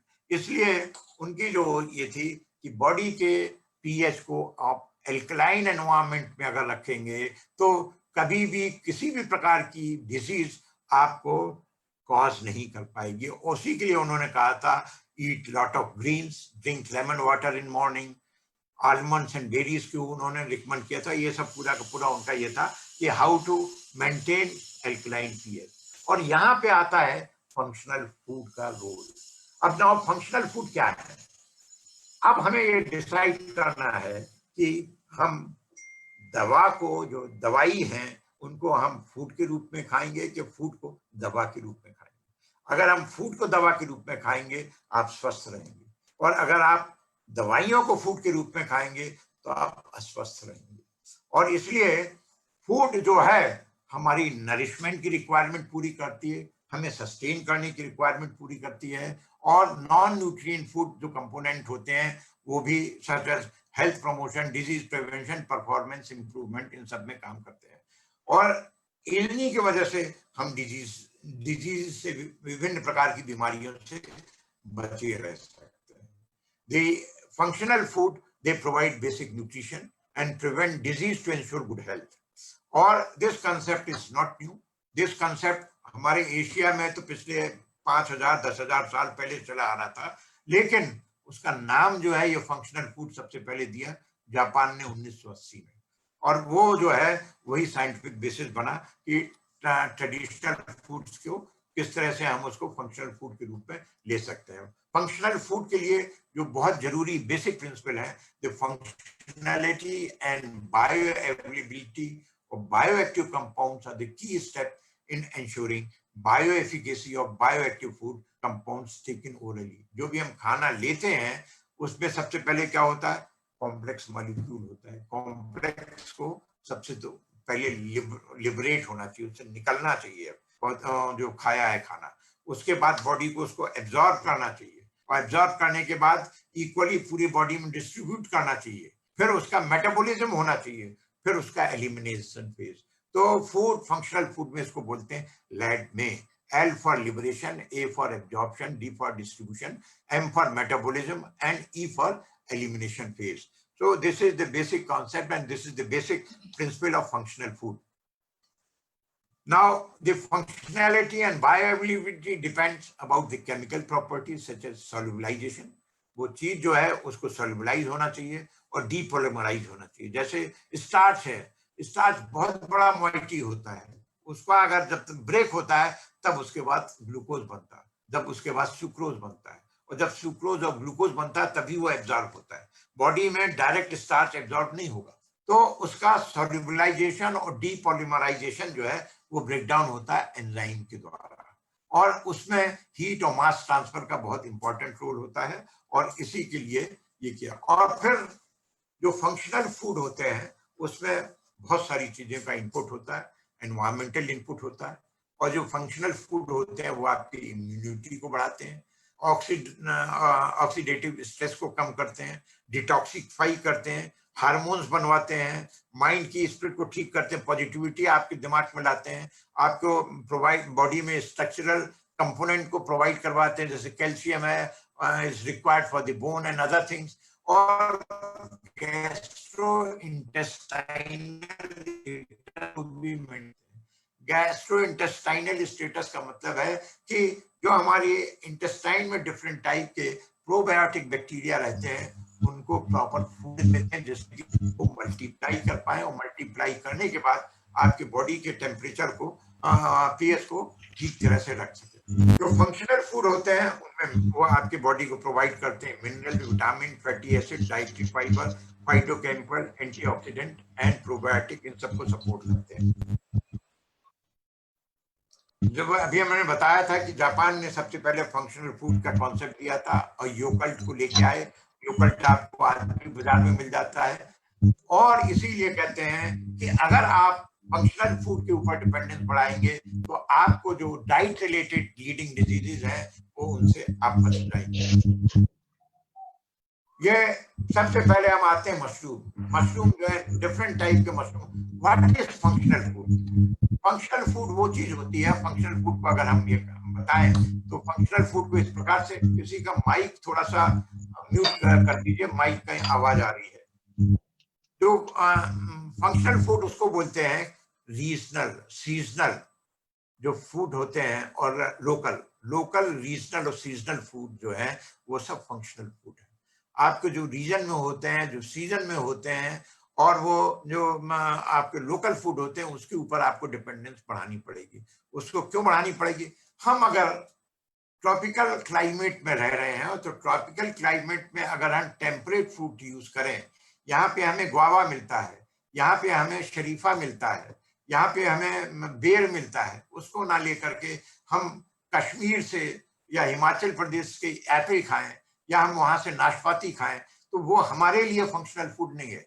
आपके न्यूट्रिशनल रिक्वायरमेंट पूरी करेगा लेकिन फंक्शनल फूड की रिक्वायरमेंट पूरी नहीं करेगा। ईश्वर ने, प्रकृति ने आपको, जिसमें आप पल रहे हैं, जिस एनवायरमेंट में, हर सीजन में आपको किसी प्रकार का फ्रूट्स दिया हुआ, उस फ्रूट के ऊपर अगर आप डिपेंडेंस बढ़ाएंगे तो आपकी जो डिफरेंट टाइप के मेटाबॉलिक एक्टिविटीज हैं वो प्रॉपर होंगी, और आपकी बॉडी की इम्यूनिटी जो है वो भी बनी बनाई रहेगी। तो अब आजकल जैसे देखते हैं इस समय हमारे ट्रॉपिकल क्लाइमेट में, बुंदेलखंड में या हमारे ग्वालियर में ये मशरूम बहुत ज्यादा आते हैं। इन मशरूम में क्या होता है, इस सीजन के में लेंटिनिन, ये सब केमिकल्स जो हैं ये हमारे बॉडी को प्रोटेक्ट करते हैं against carcinogenesis, against neoplasticity, cytotoxicity, oxidative damage, lipid peroxidation, इन सब में ये केमिकल हमको, और इनके चांसेस इस सीजन में बॉडी में ज्यादा हो जाते हैं बरसात के समय में, और उस समय में अगर इनका सेवन हम करेंगे तो क्या है, उससे हम बचे रहेंगे। और ये नेचर ने हमें प्रोवाइड किया है थ्रू मशरूम। अब ये मशरूम जो है ये शायद मेरे ख्याल में सबसे ज्यादा वर्कआउट मशरूम है, इसको बोलते हैं गैनोडर्मा। इसके ऊपर करीब 5000 पेटेंट्स हो चुके हैं, और ये एक बहुत इफेक्टिव मशरूम कहा गया है, इसको बोलते हैं मेडिसिनल मशरूम। इसका सबसे ज्यादा उपयोग चाइना में किया गया मेडिसिनल मशरूम के रूप में, एंटी कैंसरस डिस्कवरी में। यहाँ पे जो है ये नेचर में when it grows, how does it look, and this is how we develop the technology in our lab. One of my student, he was working for PhD, so from this he started growing it to mycelium and ultimately fructification, and this is the very it has got high medicinal value. Now this mushroom has got different type of terpenoids. Terpenoids means phenol. Phenol means that is synthesized through the cyclic acid pathway. These terpenoids, they inhibitory effect on oral mucus cancer, और ये enzyme को inhibit करता है। ये polysaccharide इसमें बहुत होते हैं, और ये इन सब के मोड ऑफ एक्शंस होते हैं। So it has got high anti cancerous activity this mushroom. ये डिफरेंट टाइप के आपके टर्पेनॉइड्स हैं which are found in Ganoderma mushroom. और अगर आप जाएंगे इसमें अमेजोन में तो आपको इसकी चाय भी मिलेगी, गैनोडर्मा टी करके कहेंगे, it's very very expensive T. और ये नेचर में आता है इसी समय में जब हाई ह्यूमिडिटी रहती है, और ये एक लिग्नोसेलुलोजिक फंजाई है, मैक्रोफंगस है, बेसिडियोमाइसीट का मेंबर है, और आपको मालूम पड़ेगा कि आपको तने के ऊपर जो है बाहर की ओर ये एक सॉकेट की तरह से अपना उसके ऊपर ग्रो करता है डेड डिकेइंग डेब्रिस पे। ये दूसरा मशरूम है, ये हमने नेचर से लिया था, इसको बोलते हैं शिटाके लेंटाइनस इडोडस। और ये जो है ये अमलतास का जहाँ पौधा रखा था हुआ था, उसके नीचे रूट के पास बहुत सारे ग्रो हो गए थे, मैंने फोटो खींची थे, उससे ये पूरी टेक्नोलॉजी हुई। ये ड्राई मशरूम है। This has got immune function including AIDS. ये अगर आप देखेंगे गूगल में आप जाएंगे तो heart disease, it has got high medicinal value plus it is an edible mushroom. ये एडिबल मशरूम भी है और ये इसकी मेडिसिनल वैल्यू भी बहुत ज्यादा है। लेकिन प्रीवियस वाला जो मशरूम था वो एडिबल नहीं है, that has got only the medicinal value. इसमें ये दो जो होते हैं, ये लेंटिनिन एंड इरेटिडिन, ये दो केमिकल कंपाउंड होते हैं which are very effective against various lifestyle diseases. This is the polysaccharide lentinus edodus. This works against number of diseases. This is oyster mushroom, बहुत ज्यादा सुना है। ये भी आप इसी सीजन में मिलता है। इस सीजन में जो मिलता है कोलेस्ट्रॉल लोडिंग करता है, एंटीऑक्सीडेंट है और एंटी कैंसर है। आजकल इसके बारे में बहुत आप लोगों को चर्चा सुनी होगी, टिनोस्पोरा कॉर्डिफोलिया इसको बोलते हैं गिलोय, और आयुर्वेदिक में इसको बहुत ज्यादा यूज किया जाता है। ये रामबाण की तरह यूज होता है। मैंने आपको पहले भी बोला है कि जितने भी ये जो फंक्शनल फूड होते हैं ये मेडिसिनल आयुर्वेदिक प्लांट है। मैं फूड के बारे में जब बोलता हूँ तो उसके बारे में वो बोलता हूँ वो फ्रूट्स जो सीजन में आए, उस रीजन में ग्रो हो, वो उसके लिए बहुत उपयोगी होता है। जैसे मैं बहुत एक छोटा सा एग्जांपल बताता हूँ कि हमारे इस बुंदेलखंड रीजन में कौन सा तेल खाया जाता है, लिया जाता है मस्टर्ड ऑयल। अगर आप छिंदवाड़ा में जाएंगे तो वहां पे लिया जाता है मूंगफली का तेल। अगर आप जाएंगे तमिलनाडु में और हैदराबाद में जाएंगे तो वहां पे क्या हुआ था, कोकोनट ऑयल बहुत चलता है। क्यों? वहां पे मेडिटेरेनियन क्लाइमेट है, वहां पे ह्यूमिड क्लाइमेट है, वहां पे सी क्लाइमेट है। तो उसकी वजह से क्या हुआ, वहां के हिसाब से जो रिक्वायरमेंट है उनके लिए वो coconut oil is very good. वो जो वहां की पॉपुलेशन वहां पे उस टेम्परेचर में रह रही है, उस एटमॉस्फेयर में रह रही है। हम लोगों के लिए यहाँ पे जो है दिया है मस्टर्ड ऑयल। तो हमको मस्टर्ड के ऊपर अपनी डिपेंडेंस बढ़ाते हैं और वो लोग अपना कोकोनट ऑयल खाते हैं। और ये जो है ये आयुर्वेदिक प्लांट है, ये इसकी बहुत ज्यादा मेडिसिनल वैल्यू है, इसके बहुत सारे प्रोडक्ट मार्केट में आ गए हैं। ये एक ऐसा प्लांट है जिसको बोलते हैं और मोमोर्डिका डायरिका। इसको हमने भी बहुत कोशिश की और वर्ल्ड ओवर सब लोगों ने काफी कोशिश की कि इसको लैब में ग्रो कर लें, इसका कल्टीवेशन कर लें। ये एक ऐसा प्लांट है जिसका कि कल्टीवेशन हम नहीं कर पाए, खेती हम नहीं कर पाते हैं। इसकी खेती नहीं होती है, नेचर में ऑटोमेटिक होता है। और ये इसी सीजन में जो आपका ये है, ये ह्यूमिड क्लाइमेट इस समय आता है और एक महीने रहेगा, उसके बाद खत्म हो जाएगा। और ये इसकी जो है ये बहुत ज्यादा ब्लड सर्कुलेशन को रेगुलेट करता है, डायबिटीज को कंट्रोल करता है, विजन इंप्रूवमेंट करता है, स्ट्रॉन्ग ऑक्सीडेंट करता है और किडनी फंक्शंस को वो करता है, इंप्रूव करता है, पाइल्स को कंट्रोल करता है। अब अगर हमको ये पसंद है तो हम ये चाहें कि 12 महीने हम ये लेना चाहेंगे कि इसको हम ड्राई करके रख लें और 12 महीने लेंगे तो काम नहीं करेगा। ये काम उसी सीजन में करेगा जिस सीजन में नेचर ने इसको आपके लिए दिया। आप इसको जब ये होता है उस समय आप खाएंगे तो ठीक है, नहीं तो अगर आप उसको, हमने बताया ना, फूड एज ए मेडिसिन खाओगे तो ठीक है। और अगर आप मेडिसिन एज ए फूड लोगे या जीव के गुलाम बन करके इसको साबर खाना चाहोगे तो इसकी मेडिसिनल वैल्यू नहीं रहेगी। आप इसकी न्यूट्रिशनल वैल्यू या आप अपना फूड एंटरटेनमेंट के लिए आप ले सकते हैं। ये एक इस एरिया में बहुत चलता है धतूरा, इसकी केवल मेडिकल सिग्निफिकेंस है और ये न्यूरोलॉजिकल डिसऑर्डर में काम आता है। ये आपको मालूम होगा सदाबहार, इसको बोलते हैं कैथेरिंथस रोजियस, पहले इसको बोलते थे विंका रोजिया। इसमें से 2 कंपाउंड मिले हैं, विनब्लास्टिन और विनक्रिस्टिन। ये आयुर्वेदिक प्लांट है, ये इस एरिया में बहुत होता है और मैंने इसको कर्नाटक में भी बहुत ज्यादा देखा है, कई जगहों पे होता है। इसमें से ये 2 केमिकल कंपाउंड होते हैं और ये जो है इसको आजकल जो एलोपैथी मेडिसिन वाले जो हैं, जो कैंसर ड्रग बना रहे हैं, वो इसका बहुत ज्यादा सेवन कर लें, इससे ये केमिकल निकाल करके उसकी ड्रग के ऊपर काम कर रहे हैं। ब्राह्मी, बकोपा, ये जो है मेमोरीज को बढ़ाता है, न्यूरो इन्फ्लेमेशन को कंट्रोल करता है, मेंटल डिटेरियोरेशन को करता है, ब्लड ब्रेन बैरियर को करता है, हिपैटोप्रोटेक्टिव है। ये बहुत ज्यादा आपको किसी भी आयुर्वेदिक प्रिपरेशन में जाएंगे ब्राह्मी का बहुत ज्यादा चलन है। और ये बेसिकली जो है ये एजिंग के अगेंस्ट में इसका जो भी मेडिसिन बनाते हैं जो आयुर्वेदिक वाले, वो इसका उपयोग करते हैं। ये हमारे इस एरिया का प्लांट है jackfruit, Sri Lanka, India, tropical climate का ये प्लांट है। ट्रॉपिकल क्लाइमेट में होता है, अगर इसको आप जाएंगे कश्मीर में तो नहीं होगा, ये हिमाचल प्रदेश में नहीं होगा, ये हमारे एरिया का प्लांट है। या आपको कर्नाटक में मिल जाएगा, या आपको ट्रॉपिकल क्लाइमेट में मिल जाएगा। और ये जो है डिफरेंट टाइप के जो आपके फ्रूट्स हैं वो तो बनते ही हैं। इस प्लांट का जो है जो सबसे बड़ी ब्यूटी है, ये entire plant is useful for the human body. ये fruits, leaves, bark have been extensively used in traditional medicine due to its anti-carcinogenic, antimicrobial, antifungal, anti-inflammatory। तो ये जो है this is very important। और उसके साथ साथ कई तरह की कलनरी इसमें से बनती हैं, अचार, पापड़, ये सब इनके बारे में बहुत यूज होता है। हर जगह अपनी अपनी तरह की प्रिपरेशन इसको बनाने के लिए लोग करते हैं।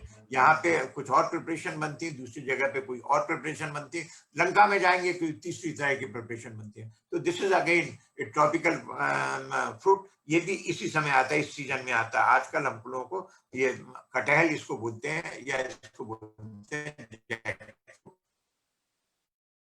ये मेडूसा है, इसको होम्योपैथी में भी यूज करते हैं, इसका टिंचर बनाते हैं। लीव्स कंटेन एल्कलॉइड्स, ये बुंदेलखंड का बहुत इंपॉर्टेंट प्लांट है। हमने इसको कंपनी गार्डन बरुआ सागर है वहां पे इसको देखा था, वहां से इसकी फोटो ली थी। और ये जो है कई जो डिफरेंट टाइप की यूनानी डिजीज उसके अगेंस्ट में काम करता है। आजकल ये बहुत आता है कैरिसा कैलेंडस, इसको बोलते हैं करोंदा। और करोंदा जो है ये इट इज, ये जो आप लाल कलर देख रहे हैं ना, जितने भी कलर्ड फ्रूट्स हैं ये किसी ना किसी रूप में बॉडी में एंटीऑक्सीडेंट का काम करते हैं। और बॉडी में जो फ्री रेडिकल बनते हैं उनको न्यूट्रलाइज करते हैं, बॉडी के पीएच को एल्कलाइन साइड में ले जाते हैं। और वही एक चीज और है कि हर एंटीऑक्सीडेंट हर एक की बॉडी में काम नहीं करेगा, इसीलिए कहते हैं कि आपको साल भर अलग अलग तरीके के फ्रूट्स खाते रहना चाहिए, चेंज करते रहना चाहिए, जिससे कि जो आपके सीजन में आते हैं, जिससे कि आपकी शरीर को किस प्रकार का एंटीऑक्सीडेंट की जरूरत है वो अपने आप ही आपको वो काम कर जाएगी। और ये जो है करोंदा, इट इज एंटीऑक्सीडेंट एक्टिविटी इसमें होती है, एंटी कैंसरजेनिक होते हैं, एंटी डायबिटिक होता है। This has got high medicinal value and this is the time June July August when you get enough amount of करोंदा इन द मार्केट। ये एक ऐसा प्लांट है जो कि एक्सटिंक्ट हो गया है या हो रहा है, जिसको बोलते हैं तेंदू। तेंदू के पत्ते आप लोगों ने नाम सुना होगा। बीड़ी में जो है जो तंबाकू को रैप करते थे बीड़ी पत्ते से और उससे बीड़ी बनती थी। और ये जो प्लांट है इसमें ये होता है, ये इसका फ्रूट्स, ये जो है इसको जो हमारी ट्राइबल बेल्ट है आपके मध्य प्रदेश में, वो इसका यूज करते हैं काहे के लिए, डिफरेंट टाइप की डिजीजेस को कंट्रोल करने के लिए। और दूसरी चीज जो इसमें सबसे बड़ी चीज है, वो अपनी शराब भी इसी से बनाते हैं। इसमें बस एक ही चीज की खराबी है, इसमें जो है इसकी ये छाल है, प्लांट बहुत लंबा प्लांट होता है। और एक अगर हेल्दी प्लांट होता है, एक प्लांट से करीब 50 से लेकर के 70 किलोग्राम तक, केजी तक आपके फ्रूट्स बनते हैं, उनमें आते हैं ये फ्रूट्स। तेंदू बहुत मीठा होता है, बस एक ही इसमें खराबी होती है कि इसकी शेल्फ लाइफ बहुत कम होती है, 2 दिन में ये 2 या 3 दिन में खत्म हो जाता है। इसमें शुगर बहुत ज्यादा होती है और शुगर के होने की वजह से क्या करते हैं, इसको ट्राइबल जो है वो अपनी शराब बनाने के लिए भी काम में लेते हैं। और जो ट्राइबल, वहां पे तो डॉक्टर भी नहीं होते, और इन्हीं से ये जो है इसके तेंदू के फल से विभिन्न बीमारियों का इलाज भी करते हैं। आप लोगों को मालूम होगा, इसको बोलते हैं जामुन। ये ग्लूकोज मेटाबॉलिज्म को रेगुलेट करने के लिए बहुत इफेक्टिव मेडिसिन है, ये भी बुंदेलखंड में होती है। लेकिन हमने क्या किया है कि जो डेवलपमेंट के नाम पे जो बहुत सारे हमारे जामुन के पेड़ थे हमने काट दिए हैं, और इसका जो गुठली के जो पाउडर होता है वो अगर लेते हैं कहते हैं तो उससे जो है डायबिटीज को कंट्रोल करता है। और दूसरी चीज जो सबसे बड़ी चीज जो है, ये जो फ्रूट्स है, इसके जो फ्रूट को एक्सट्रैक्ट करने के बाद इसका अगर आप सिरका बनाते हैं, इसको विनेगर बनाते हैं, तो विनेगर जो है वो बहुत हाई क्वालिटी का विनेगर रहता है। उसमें कुछ वेरी इंपॉर्टेंट शुगर्स रहते हैं which are very important for control of different type of diseases. यहाँ पे बायोकेमिस्ट्री डिपार्टमेंट प्रोफेसर प्रसाद ने इससे शराब भी बनाई थी, वाइन बनाई थी, which was very effective, and he performed number of experiment and found that wine from jamun was effective as a functional food. ये प्लांट देखने को नहीं मिलता है, ये एक जमाने में आज से 30-40 साल पहले बहुत हुआ करता था। इसको बोलते हैं कमरक, इसको बोलते हैं स्टार फ्रूट। ये भी इसकी मेडिसिनल बहुत ज्यादा वैल्यू है, बहुत कम जगह आपको देखने को मिलेगा, लेकिन ये भी ट्रॉपिकल प्लांट है और इसमें जो है ये भी जो है बहुत ज्यादा बॉडी के लिए यूजफुल रहता है। लेकिन अब ये जो है ये ऑर्नामेंटल हो गया है, नहीं तो एक जमाने में ये आपको वाइल्ड मिला करता था। ये सभी लोग जानते होंगे, बुकेनेनिया लेंजन जो हम चिरौंजी खाते हैं, मध्य प्रदेश में कई जगह पे इसके जंगल हुआ करते थे, इसको बोलते थे चार, और इसमें से ही निकाल करके ये चिरौंजी निकलती है। और चिरौंजी जो है ये बहुत ज्यादा बहुत महंगी है, आजकल ड्राई फ्रूट है, और this is very important to regulate bowel movement, treating respiratory illness, health skin, wound health, manage diabetes and treat inflammation. तो ये जो चीजें हैं ये आपकी बॉडी की इम्यूनिटी भी बढ़ाते हैं, आपकी बॉडी को प्रोटेक्ट भी करते हैं और आपकी बॉडी को डिफरेंट से बताते हैं।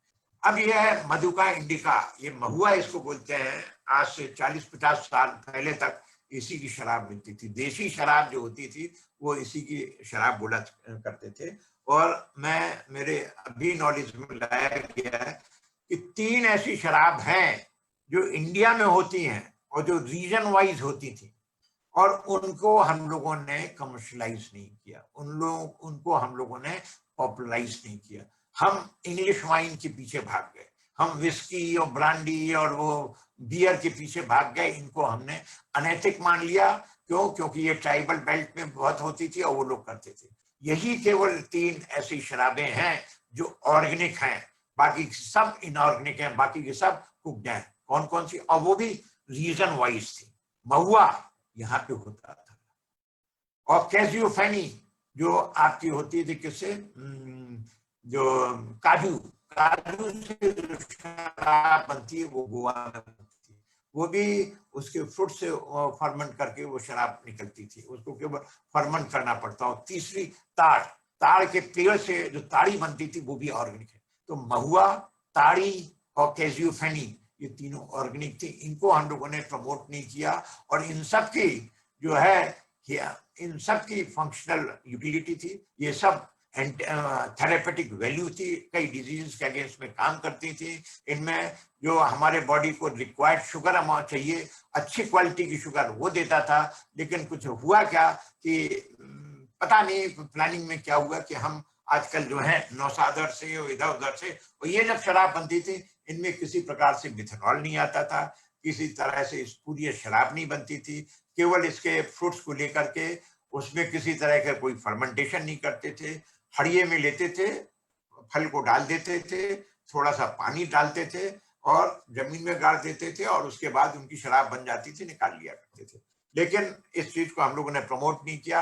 ये हमारे इंडियन ट्रेडिशन वो थी जिसकी की फंक्शनल वैल्यू भी थी, जिसकी मेडिसिनल वैल्यू भी थी, और यही 3 शराबें ऐसी इंडिया की जो कि ऑर्गेनिक थी। बाकी रीजन वाइज बहुत सारी मिलेंगी, जैसे आपके तेंदू ट्राइबल बेल्ट में बहुत ज्यादा यूज होता है, तेंदू के फ्रूट से वो शराब बनाते हैं, इस तरह से कई हो। लेकिन कॉमन जो मास स्केल में बनती थी वो महुआ है, ताड़ी है और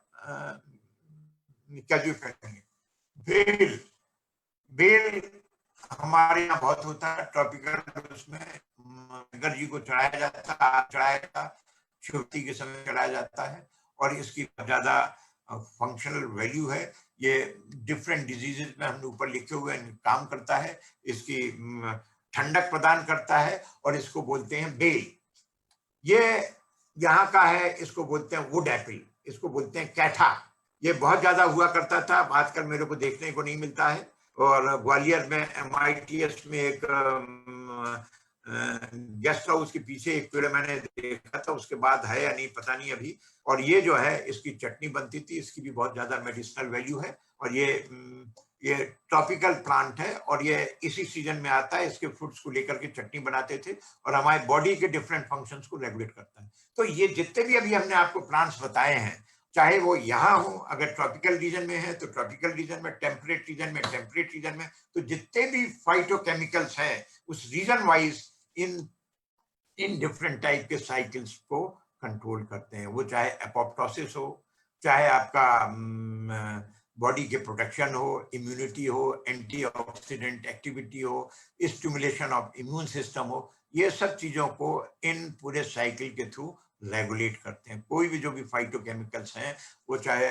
लेकिन अगर वो फाइटोकेमिकल्स सीजन में और रीजन में अगर उनका ठीक तरह से उपयोग करेगा तो किसी प्रकार की आपको बीमारी से बचे रहेंगे और आपकी इम्यूनिटी बढ़ी रहेगी।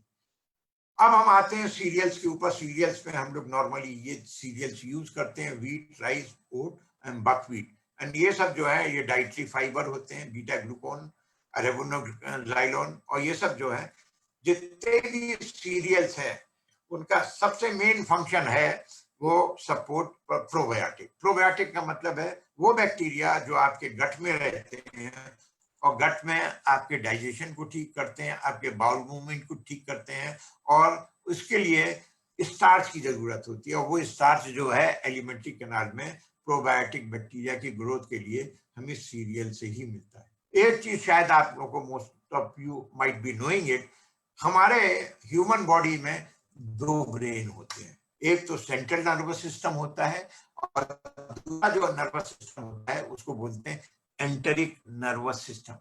एंटेरिक नर्वस सिस्टम जो है उसमें करीब 100 बिलियन न्यूरॉन्स होते हैं। और मेन सेंट्रल नर्वस सिस्टम से जब डेवलपमेंट होता है तो सबसे पहले जो है एंटेरिक नर्वस सिस्टम का निर्माण होता है। जब बेबी का डेवलपमेंट होता है, सेकेंड मंथ ऑफ डेवलपमेंट, उसका सबसे पहले एंटेरिक नर्वस सिस्टम का निर्माण होता है, उसके बाद फिर सेंट्रल नर्वस सिस्टम का निर्माण होता है। और वो जो है पूरे के पूरे निर्माण में जो काम, जो बेसिक रोल प्ले करता है, आगे आकर के जब बेबी का डेवलपमेंट होकर के उसकी बर्थ हो जाती है तो जो गट माइक्रोबायोम होते हैं वही सिग्नल ट्रांसमिट करते हैं सेंट्रल नर्वस सिस्टम को। तो इसलिए एंटेरिक नर्वस सिस्टम जो है वो बहुत इंपॉर्टेंट रोल अदा करता है डेवलपमेंट में। ये पूरा का पूरा ग्लूकोन है उसका, कि ये व्हीट है, ये भी जो फीकल बल्किंग जो है वो बहुत ज्यादा होती है और फिर ये कोलोन और ब्रेस्ट कैंसर में काम करता है। राइस है, राइस में आपको टोकोफेरॉल मिलता है, टोकोटर्पेनॉल मिलता है और गामा ओरिजिनॉल मिलता है। ये सब एंटीऑक्सीडेंट है और एंटीऑक्सीडेंट जो है वो आपके बॉडी में इम्यूनिटी को बढ़ाते हैं। और जो भी हमने बताया कि कोलोनिक बैक्टीरिया, ये सब पूरा का पूरा इस तरह से ये काम करते हैं। और ये जो है स्टेरॉल्स होते हैं जो कि बैक्टीरिया को सपोर्ट करते हैं उनके मल्टीप्लिकेशन को। दूसरी सबसे इंपॉर्टेंट चीज होती है फैटी एसिड। फैटी एसिड भी बहुत जरूरी रहता है क्योंकि मेम्ब्रेन के डेवलपमेंट में फैटी एसिड का बहुत बड़ा रोल रहता है। लेकिन हम लोग आजकल क्या करते हैं कि हम लोगों ने यूज करना वो वाला चालू कर दिया है कि जो रिफाइंड ऑयल होता है। रिफाइंड ऑयल जो है आजकल जो है पैकेज इंडस्ट्री जो है वो बहुत फ्लरिश कर रही है। और वो आपको जब ऑयल मार्केट में उसको एडवर्टाइज करते हैं वो कहते हैं your oil is like water. आप देख इसमें there is no viscosity. Viscosity जो होती है वो होती है ग्लिसराइड की वजह से। और ग्लिसराइड अगर आपको निकाल देते हैं ऑयल से तो उसकी विस्कोसिटी खत्म हो जाती है और जो वो रहता है फैटी एसिड वो अनसैचुरेटेड या सैचुरेटेड फैटी एसिड रहते हैं। और उससे क्या होता है कि ग्लिसराइड जो है दैट इज हार्ट प्रोटेक्टेड। और वो ग्लिसराइड को निकाल करके वो बेच दिया जाता है कि हार्ट के लिए कोई टैबलेट बनाने के लिए या कॉस्मेटिक इंडस्ट्री वाले ले लेते हैं या फार्मास्यूटिकल इंडस्ट्री वाले ले लेते हैं। और आपको जो ये देते हैं वो केवल ऑयल दे देते हैं अनसैचुरेटेड या सैचुरेटेड फैटी एसिड। ये जो है ओट जो है एलडीएल कोलेस्ट्रॉल को लोअर करता है, एसडीएल को इंक्रीज करता है। सब जितने भी स्टार्च वाले हैं ये सब they support probiotic bacteria. And probiotic bacteria they are very important in our system. I am going to tell you why and how. This is physiology. जो बीटा ग्लूकोन होता है ये सब इनके ऊपर काम करता है। बकव्हीट जो है ये आपका वाइल्ड व्हीट है, इसका nothing to do with wheat, but it is like wheat, but it is a wild wheat. ये that reduces the obesity और hypertension हटाता है, एंटी इंफ्लेमेटरी होता है। फ्लैक्स सीड, अलसी जो है आजकल बहुत ज्यादा चल रहा है और बहुत काम की चीज है। एक जमाने में ये हम लोग जानवर को खिलाते थे, आजकल जो है alsi is very very expensive और this works against arthritis, kidney diseases and Alzheimer. अब ये जो है, अभी तक अल्जीमर के लिए बोलते थे कि सेंट्रल नर्वस सिस्टम से वो रिलेटेड डिजीज है, न्यूरो डिजेनरेटिव डिसऑर्डर्स हो जाते हैं, लेकिन 2018 और 2019 की रिपोर्ट बताती है that is associated with your gut, that is associated with alimentary canal. Alimentary canal से जो सिग्नल जो पास होते हैं सेंट्रल नर्वस सिस्टम को, वहां कहीं कुछ ब्रेक हो जाता है, तो उसकी वजह से वो अल्टीमेटली क्या होता है, प्रॉपर सिग्नल पास नहीं हो पाते हैं, इससे that leads to various type of neurological disorders। और इसलिए अब जो काम जो चल रहा है वो ये चल रहा है कि हम गैस्ट्रिक बैक्टीरिया के थ्रू न्यूरोलॉजिकल डिसऑर्डर्स को ठीक करें। ये फ्लैक्स में ये फैटी एसिड्स होते हैं जो जिनका की अपना अलग रोल रहता है, एंड जो फैटी एसिड्स रहते हैं वो प्रोस्टेट, ब्रेस्ट कैंसर, इन सबको कंट्रोल करने में काम देते हैं। हाँ साधना, ओके अभी कितना बचे? हाँ नहीं हो जाएगा, मैं बस कंप्लीट कर रहा हूँ। ये क्रूसीफर वेजिटेबल्स जो है, ब्रेसिका, व्हाइट कैबेज, ये सब जो है इसमें सल्फर कंटेनिंग कंपाउंड होते हैं, और ये जो है सल्फर जो है ये एंटीबैक्टीरियल की प्रॉपर्टी होती है, और ये सब जो है इसमें ये कंपाउंड होते हैं, ये सब डिजीजेस को कंट्रोल करते हैं। ये सब आपका सल्फर कंटेनिंग आपके वेजिटेबल्स हैं, they control different type of diseases. Onion phytochemicals जो होते हैं, ऑनियन और ये आपका होता है गार्लिक, ये दोनों जो है different type of sulphur containing compounds होते हैं, जो डिफरेंट टाइप को लाइफ स्टाइल डिजीजेस जो आजकल बहुत ज्यादा फैल रही हैं, 10 लाइफ स्टाइल डिजीजेस आइडेंटिफाई किए हैं WHO ने, उन सबको कंट्रोल करता है। ये सब डिफरेंट डिजीजेस हैं। ऑनियन, गार्लिक जो है ये इतनी डिजीज के अगेंस्ट में काम करते हैं, और जिंजर इज एंटी इंफ्लेमेटरी, इसमें भी बहुत सारे एंटीऑक्सीडेंट होते हैं और डिफरेंट टाइप के ये सब डिजीजेस को ये कंट्रोल करते हैं। ये जिंजर, इसमें जिंजरॉल होता है विच इज एंटी इंफ्लेमेटरी, और ये सब काम करते हैं। कैरेट में आपके क्लोरोजेनिक एसिड होता है, क्लोरोजेनिक एसिड, आइसोक्लोरोजेनिक एसिड, ये एंटीऑक्सीडेंट का काम करते हैं। टोमेटो में लाइकोपीन होता है, बीटा कैरोटीन होता है, ये एंटीऑक्सीडेंट का काम करते हैं। और सीजन में, सीजन के हिसाब से इनके ऊपर अगर हम वो करें, lycopene, this is how it works in the body.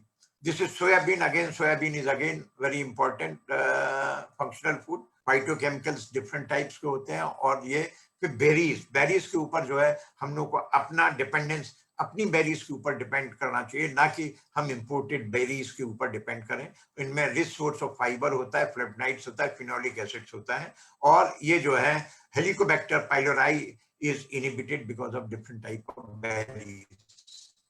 इनमें ये डिफरेंट टाइप के एंटीऑक्सीडेंट केमिकल कंपाउंड होते हैं, जिनको कि एंथोसाइनिन बोलते हैं, कैटेकिन बोलते हैं, फ्लेवोनॉल्स बोलते हैं, और ये सब जो है ये आपके बॉडी के पीएच को एल्कलाइन साइड में ले जाते हैं। और यही चीजें जो है, ये ड्राई फ्रूट्स नीचे दिए हुए हैं, ये आपके बॉडी के एपोप्टोसिस को बढ़ाता है, जिससे कि कैंसर को कंट्रोल करता है। ग्रेप वाइन, इनमें भी डिफरेंट टाइप के केमिकल कंपाउंड होते हैं, और जो डिफरेंट टाइप के डिजीज को यहाँ पे हमने डिजीजेस डिफाइन किए हुए हैं, उनको ये कंट्रोल करने में मदद करता है।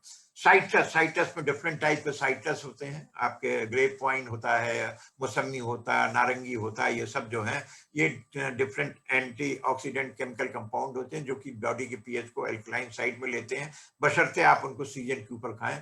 और इनका जो थेरेप्यूटिक वैल्यू होती है, anti allergic, anti inflammatory, anti microbial और एंटी कैंसरस होते हैं।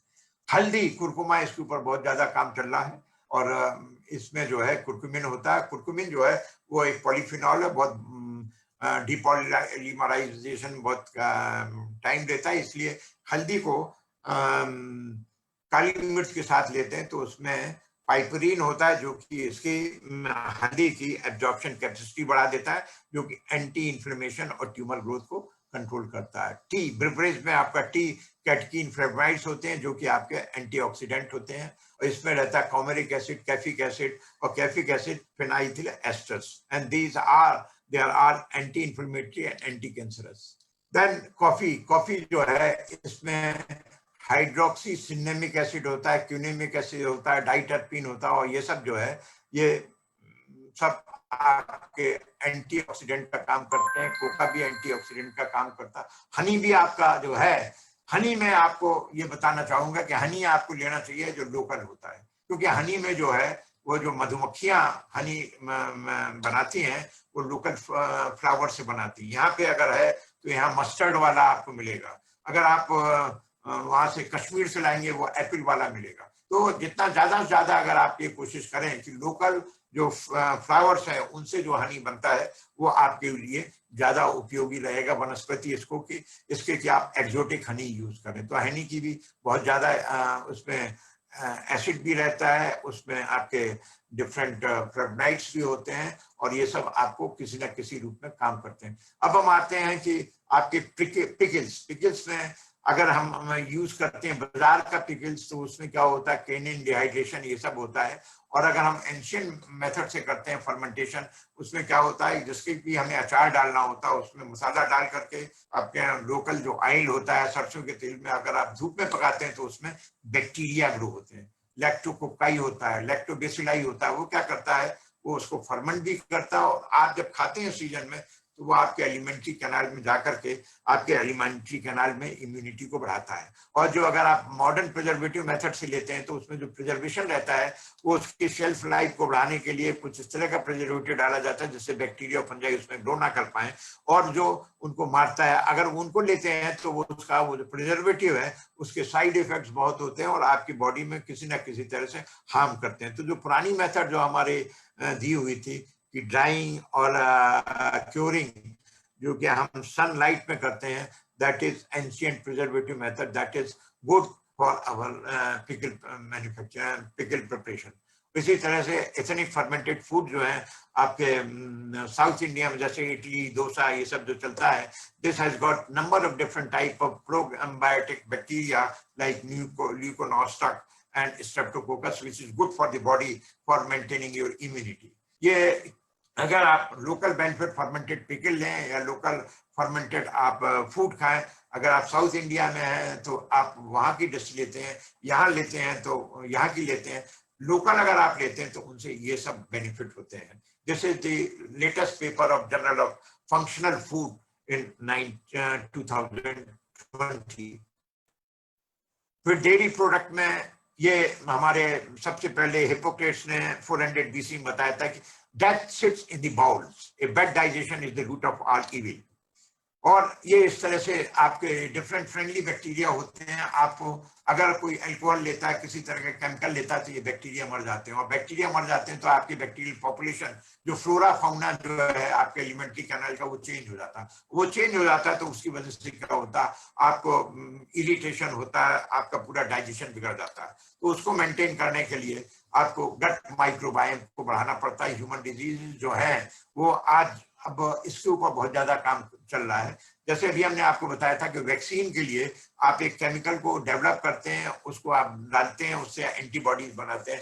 आजकल जो सबसे ज्यादा काम चल रहा है वो काम चल रहा है लाइव वैक्सीन। लाइव वैक्सीन का मतलब यह है कि आपको डिफरेंट कॉम्बिनेशन ऑफ बैक्टीरिया, जो गुड बैक्टीरिया, जो लैक्टिक एसिड बैक्टीरिया, उनका कॉम्बिनेशन दे देंगे 5 बिलियन सेल या 10 billion cells as per the requirement, as per the disease, और वो ये सब डिजीजेस के अगेंस्ट में, और वो आपको सवेरे शाम एक खुराक दे देंगे। तो वो ये है, ये आपके बॉडी में लाइव वैक्सीन का काम करेगा। अभी आपको जो वैक्सीन मिलती है, एक वैक्सीन सबके ऊपर एक सी काम करेगी। यहाँ पे क्या है, लाइव वैक्सीन में आपको जिस प्रकार की डिजीज है और आपको कौन सा बैक्टीरिया किस प्रकार का, कितनी कंसंट्रेशन का, किस पोटेंशियल का देना, वो डिसाइड करके आपको अगर वो दिया जाएगा। तो आजकल जो सबका काम चल रहा है और काफी कुछ सक्सेस भी मिल गई है, इसको बोलते हैं लाइव वैक्सीन। लिविंग बैक्टीरिया को आपकी बॉडी में दे दिया जाएगा और वो जो है आपकी बॉडी इम्यूनिटी भी बढ़ाएगा और आपकी बॉडी को दूसरी प्रकार की डिजीजेस से भी बढ़ाएगा। ये गुड और बैड बैक्टीरिया है, ये इसी के ऊपर ये health benefit of probiotic. Now everywhere you will find that the probiotic is being replacing the chemotherapy, and number of these probiotic bacteria are available in the market. But whenever you go to buy the probiotic bacterial combination, please try to buy, आपको वो वाले probiotic bacteria खरीदने हैं जो कि tropical climate में जिनको कि बनाया गया, ना कि आप ये सोचें कि अमेरिका से कोई आ रहा बैक्टीरिया उसके आपने प्रोबायोटिक बैक्टीरिया ले लिया। वो टेम्परेट स्ट्रेन्स जो हैं वो ट्रॉपिकल जोन में काम नहीं करती ज्यादा, और ट्रॉपिकल जोन की टेम्परेट जोन में काम नहीं करती। और आजकल आपको अमेजोन में हर तरह के बैक्टीरिया मिल जाएंगे, तो अगर आप कोई भी बैक्टीरिया खरीदने जाएं, इंडियन अच्छी कंपनी से खरीदें और उसमें आप ये देख लें कि मिनिमम 5 बैक्टीरिया का कॉम्बिनेशन हो और 5 बिलियन से ऊपर उनका पोटेंशियल हो, तो वो जो प्रोबायोटिक बैक्टीरिया हैं उनको लेंगे तो बहुत अच्छा काम करते हैं। ये probiotic functioning gut against inflammation bowel, how do they work, this is and the direct indirect changes in microbiome, किस प्रकार से वो पूरा का पूरा उसको चेंज करते हैं, प्रीबायोटिक और प्रोबायोटिक किस प्रकार से करते हैं। इसी तरह से सी फूड जो है, वो जो लोग समुद्र के किनारे रहते हैं उनके लिए सी फूड जो है वो भी फंक्शनल फूड होता है। और इस तरह से मैं ये कहना चाहूंगा कि जो ये मेरे लेक्चर में कि आदमी अगर फंक्शनल फूड के ऊपर, मेरा कहने का मतलब है कि अगर आप सीजनल, रीजनल और लोकल फूड्स के ऊपर अपनी डिपेंडेंस बढ़ाते हैं और कम से कम दवाइयों का उपयोग करते हैं और कम से कम ये जो है पैकेज फूड के ऊपर अगर आप अपना जो डिपेंडेंस जो है आश्रित कम कर देते हैं, तो that would be useful for you to raise your immunity to fight against COVID-19. So with these words, I thank every one of you. And if there are any question, कोई भी अगर आप लोगों का कोई प्रश्न हो और हमको बताने में खुशी होगी और किसी प्रकार से कोई भी चीज हो, आप सबका तहे दिल से शुक्रिया अदा करता हूँ। साधना का विशेष तौर पे ये बेचारी हमें हमेशा हर चीज का मेरे ध्यान रखा इस लेक्चर के लिए। मैं आप सबका